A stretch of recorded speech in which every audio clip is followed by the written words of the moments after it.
पिछले वीडियो में हमने देखा कि किस तरह राणा सांगा ने मालवा, गुजरात और दिल्ली की सेनाओं को हराया। सांगा ने कई बार दिल्ली और गुजरात की संयुक्त सेना को भी हराया था, परंतु अब राणा सांगा का सामना होने वाला था ऐसे शत्रु से जो बहुत ही चतुर और विधर्मी था। नमस्कार साथियों, स्वागत है आपका हिस्ट्री टेल्स के एपिसोड नंबर 2 में। बाबर ने उत्तरी सीमाओं से उत्पात मचाना आरंभ कर दिया था। 1526 ईस्वी में इब्राहिम लोदी और बाबर के मध्य पानीपत का युद्ध हुआ, जिसमें लोधी बुरी तरह से हार गया और उसकी हत्या करवा दी गई। बाबर एक कट्टर इस्लामी था और अपनी विजय के लिए सदैव अपने खुदा को ही श्रेय देता था और अपनी उन्माद का संचार करता था। बाबर का पूरा नाम ज़हीरुद्दीन मोहम्मद बाबर था। 21 फरवरी 1527 ईस्वी को सांगा और बाबर की सेनाओं का टकराव बयाना के दुर्ग में हुआ। महाराणा सांगा की लगभग 2 लाख की सेना राजपूत योद्धाओं से सुसज्जित थी। राजपूत सेना ने तुर्क सेना को बुरी तरह काटा और पूरी सेना को वहां से खदेड़ दिया। डरा हुआ बाबर अपने प्राण बचाकर वहां से भागा, परंतु सांगा ने बाबर का पीछा नहीं किया और यही गलती हिंदुओं को बाद में खानवा के युद्ध में भारी पड़ी। अगर सांगा उसी समय बाबर को समाप्त कर देते तो ना ही खानवा का युद्ध होता और ना ही राणा सांगा की हत्या बाबर के द्वारा की जाती। बयाना के युद्ध के बाद अफगान सैनिक लौटने लगे। राजपूतों का ऐसा शौर्य देखकर मुगल सैनिक पूरी तरह डर चुके थे। बाबर खुद अपनी जीवनी बाबरनामा में लिखता है कि मुझे अपने योद्धाओं में से एक भी पौरुष का शब्द अथवा वीरता का परामर्श सुनाई नहीं दिया। जब सांगा ने बाबर को वार्षिक कर देने की शर्त रखी, तब बाबर ने अपनी सेना को इस्लाम धर्म की दुहाई देकर लड़ने के लिए प्रेरित किया और इस्लाम की कस्में खिलाकर हिंदू काफिरों की हत्या करने के लिए उकसाया। युद्ध से पूर्व बाबर एक जिहादी भाषण देता है, जिसका जिक्र बाबरनामा में पृष्ठ नंबर 394 में आता है। बाबर का भाषण कुछ इस प्रकार था। आइए हम सब मिलकर अल्लाह के नाम की शपथ लेते हैं कि कोई युद्ध भूमि में पीठ दिखाकर नहीं भागेगा और तब तक काफिरों को काटेगा जब तक कि उसकी आत्मा उसका शरीर ना छोड़ दे।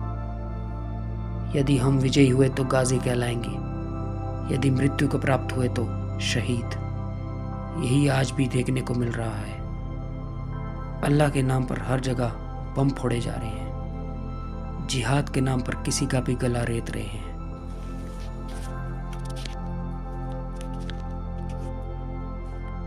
इसी बीच रायसेन के सलहदी तंवर ने बाबर से हाथ मिला दिया। अब सांगा बाबर से युद्ध करने का मानस बना चुके थे और भारतवर्ष को हिंदू राष्ट्र बनाना चाहते थे। इसलिए युद्ध से पूर्व सांगा भी एक भाषण देते हैं और फर्क आप साफ देख सकते हैं। सांगा कहते हैं, प्रत्येक व्यक्ति को सैन्य नियमों के आधार पर युद्ध करना होगा और याद रखना होगा अपने पूर्वजों की ख्याति और उनका शौर्य। यह अंतिम अवसर है जब हमें उन आक्रमणकारियों को खदेड़ देना है। हमें बस एक बार इस अवसर को पूर्ण रूप से प्रयोग में लाना है। इसके बाद हमारी भूमि की ओर कोई मुंह नहीं करेगा और हिंदू पदशाही का ध्वज पूरे राष्ट्र में फहराएगा। 16 मार्च 1527 ईस्वी को आगरा के निकट खानवा के रण क्षेत्र में प्रातः 8 बजे के आसपास मेवाड़ की 2 लाख और बाबर की लगभग 1 लाख की सेना में तुमुल युद्ध आरंभ हुआ। खानवा का युद्ध भारतवर्ष की नीति के सर्वाधिक निर्णायक युद्धों में से एक माना जाता है। यहाँ सांगा और उनकी सेना का मुगलों की प्राणघातक तोपों और आग्नेयास्त्रों से पहली बार सामना हुआ। राजपूतों को बारूद के इस घातक परिणाम का कोई पूर्वानुमान नहीं था और उनकी अग्रिम पंक्तियों में भगदड़ मच गई। सांगा के हजारों सैनिक मारे गए और उनके घोड़े तथा हाथी अपनी ही सेना को रोकते हुए पीछे की ओर दौड़ पड़े। तब राजपूतों ने इन तोपों का उत्तर देने के लिए एक अद्भुत युक्ति निकाली। आत्म बलिदान का सर्वोच्च प्रदर्शन करते हुए राजपूत सैनिकों ने आगे बढ़ बढ़कर इन तोपों में अपने सिर फंसा दिए और उनके रक्त मांस से वे तोपें व्यर्थ होती चली गई। सांगा की सेना द्वारा यह साहसिक कृत्य होते हुए देख मुगल भौचक्के रह गए और अब मेवाड़ की सेना मुगलों पर हावी हो गई। मुस्लिम आक्रांता और हिंदू राजा के लड़ने की शैलियों में बहुत अंतर था। मुस्लिम आक्रांता हमेशा सेना के पीछे से प्रहार करते थे, परंतु हिंदू राजा अरावल दस्ते में रहकर युद्ध में आगे जाते थे और अपने साहस और शौर्य का परिचय देते थे। बाबर ने इसी बात का फायदा उठाया और सांगा को पहचानकर उन पर तीरों की वर्षा कराने के लिए अपने कुशलतम धनुर्धारियों को भेजा, जिन्होंने केवल सांगा को ही लक्ष्य बनाकर उन पर अनवरत तीरों की वर्षा कर दी। इस भीषण बाण वर्षा में एक तीर सांगा के मस्तक पे लग गया और वो मूर्छित हो गए। इसके पश्चात सांगा के सहयोगी सेनानायक उन्हें रण क्षेत्र से दूर ले गए। ठिकाना बड़ी सादड़ी के झाला अज्जा, जो कदकाठी में सांगा के समान ही थे, राजसी वस्त्र आदि राजचिन्ह पहनकर सैनिकों का मनोबल बढ़ाने के लिए आगे आए। इस कृत्य से मेवाड़ की सेना का मनोबल बना रहा और उन्होंने तुर्कों को मारना आरंभ कर दिया। एक बार पुनः हताश राजपूत सेना में प्राण आ गए। ऐसी विकट स्थिति में टॉडवो, श्यामल दास जी, राजेंद्र शंकर भट्ट आदि अधिकतर इतिहासकारों का मानना है कि रायसेन का सलहदी तंवर अपने 35,000 अश्वारोही के साथ बाबर की सेना में जा मिला। संध्याकाल होने तक मेवाड़ की सेना का प्रत्येक श्रेणी का नायक धर्म रक्षा हेतु अपने प्राण न्यौछावर कर चुका था। माणकचंद चौहान, रावल उदय सिंह, रावल रतन सिंह चुड़ावत, झाला अज्जा, रामदास सोनगरा, गोकुलदास परमार, रायमल राठौर, खेत सिंह, हसन खां मवेती व मोहम्मद खालोदी आदि सेनानायक वीरगति को प्राप्त हुए। दोनों ओर की सेना का भयंकर नाश हुआ।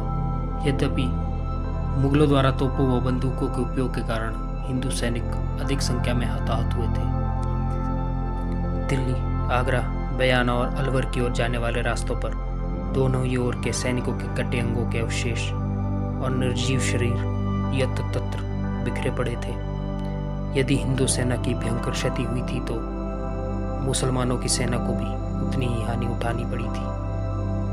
बची हुई हिंदू सेना में सांगा को जीवित पाकर हर्ष की लहर दौड़ गई।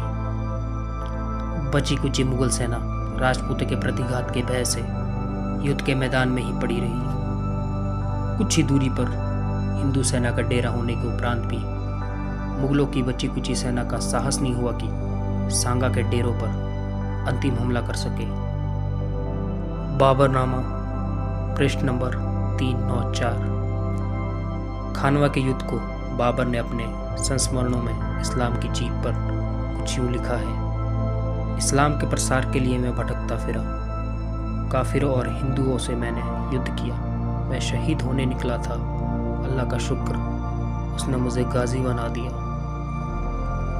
अब तक के समस्त प्रचलित इतिहास में खानवा को सांगा की पराजय को बाबर की विजय बताया है। सब तथ्यों के निष्पक्ष आकलन के बाद मेरा यह मानना है कि खानवा में सांगा हारे नहीं थे।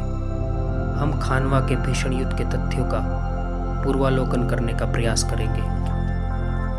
मेरा पहला प्रश्न उन वामपंथी इतिहासकारों से है जिसने बड़ी आसानी से बाबरनामा के आधार पर बाबर को खानवा का विजेता बताया और राणा सांगा को एक हारा हुआ राजा घोषित किया। यदि खानवा हिंदू की पराजय पर समाप्त हुआ था तो बाबर ने सांगा की हत्या क्यों नहीं की? बाबर का नियम था अपने शत्रु की पराजय के बाद निर्मम हत्या व शत्रु सेना के कटे मुंडों की मीनारें मनवाना। हमें पानीपत के प्रथम युद्ध के बाद यह व्यवहार देखने को मिलता है, तो खानवा के बाद क्यों नहीं?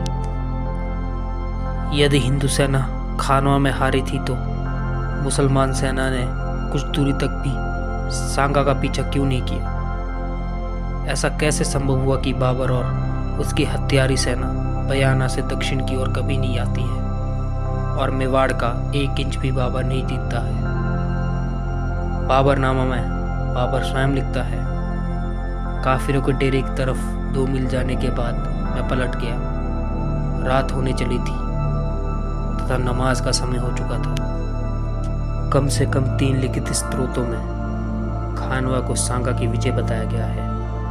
रणछोड़ भट्ट तेलंग द्वारा लिखित अमर काव्यम पृष्ठ नंबर 193, 194 और चित्तौड़ के इतिहासकारों द्वारा लिखित चित्तौड़ पटनामा में बाबर और सांगा के बीच खानवा के बाद संधि के लिए मिलना भी वर्णित है। चित्तौड़ पटनामा पृष्ठ नंबर 165, 166। इसी प्रकार सूरजमल मिश्रण द्वारा रचित वंश भास्कर में भी सांगा की जीत का उल्लेख मिलता है। खंड 4 पृष्ठ 2934। और सबसे महत्वपूर्ण बात यह है कि खानवा के बाद सांगा लगभग 1 वर्ष तक जीवित रहते हैं तथा उसी भूग भाग में अपनी सेना के साथ रहते हैं, पर बाबर उनकी हत्या नहीं कर पाता। कुछ इतिहासकारों ने बाबर की सेना का पड़ाव वर्तमान के फतेहपुर सीकरी के जल स्रोत के पास बताया है। उनके अनुसार सांगा तथा उनकी सेना को जाने वाले जल में विष मिलाया गया। इन सब तथ्यों का गहन अन्वेषण होकर खानवा का सत्य जग जाहिर करना ही चाहिए। यदि बाबर की बयाना की पराजय एक झटका थी तो सांगा की पराजय निर्णायक क्यों कहेगी। खानवा के युद्ध क्षेत्र में कम से कम 1 दर्जन हिंदू शैली की छतरियां आज भी खड़ी है। साथ ही एक जीर्ण शीर्ण मंदिर भी युद्ध स्थल के बीच खड़ा है। मध्यकाल में राजस्थान के बलिदानी वीरों की स्मृति में छतरियां बनाई जाती थी। यदि सांगा खानवा हारे थे तो ये हिंदू छतरियां किसने बनवाई। इतनी विशाल छतरियों को बनाने में कम से कम 6 माह का समय तो लगा ही होगा। इन छतरियों का वहां होना स्पष्ट प्रमाण है कि यह क्षेत्र सांगा के अधीन ही था। परम विस्मय की बात है कि क्या किसी वामपंथी इतिहासकार ने खानवा के युद्ध क्षेत्र का कभी निरीक्षण किया होगा। अब यह बात प्रचारित की गई है कि सांगा की बाबर से पुनः युद्ध करने की बात सुनकर मेवाड़ के ही कुछ दुष्ट सामंतों ने ही सांगा को विष दे दिया। तर्कनिष्ठा से यह बात कदापि संभव नहीं लगती। जो सामंत गत 20 वर्षों से सांगा के साथ 100 से अधिक युद्धों में लड़ते आए थे, वे अचानक ही सांगा को विष क्यों दे देंगे। शत्रु को विष देना मुसलमान आक्रांताओं का पुराना हथियार था तथा इस बात की अधिक संभावना है कि सांगा की बाबर के साथ 1527 से 28 के बीच संधि की बैठकें हुई। उनमें से किसी में सांगा को प्रत्यक्ष रूप से या किसी सामंत को कोई लोभ देकर बाबर द्वारा ही सांगा को विष दिया गया।